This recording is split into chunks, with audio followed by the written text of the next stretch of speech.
Riddle me this. During the Snyderverse, Ayerverse, and DCEU, numbers mattered. How come now with James Gunn and Superflop, numbers don't matter? What's going on, everybody? Hit that subscribe and let's get into it. All right, so look, joke's on you clowns. Check this out.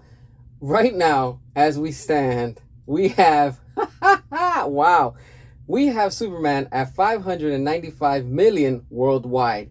And meanwhile, we have Zack Snyder's Man of Steel, a movie that was 12 years ago made, and that ended at $667 million worldwide.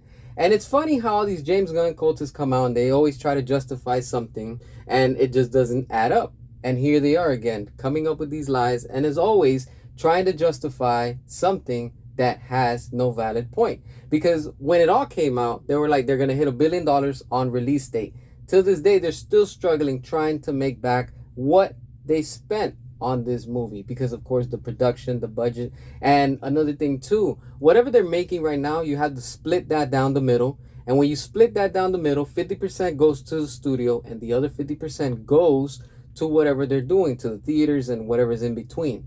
Now, when you're trying to justify and say, yeah, you're winning, you're eating good, you're just celebrating that you are still struggling trying to make your budget back. It doesn't make sense. Yet, when Zack Snyder was there, when David Ayer, they were there, all of these DCEU movies, they weren't making money for them. Yes, it was. It was bringing in a lot of money compared to where they are right now. With James Gunn, all he's been doing since the beginning of the Suicide Squad, it's been costing the studio money left and right.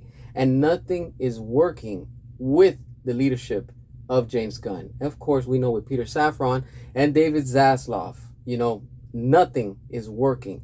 This is why you see now that Man of Steel is being, undefeated when it comes to the box office. And throughout history, it's always going to remain like that. Meanwhile, James Gunn's Superman, it's going to remain a joke throughout history. And that's going to show you, hey, the quality was always there with Zack Snyder. And sure, it wasn't for everybody, but the majority of the fans and the audience by now have proven and have spoken, because the numbers don't lie. And you can't come here and say and prove otherwise. You can say, yeah, you're winning. But in reality, when you see these box office numbers, it's telling you where and what the demand is when it comes to what the fans, customers, and consumers want to this day.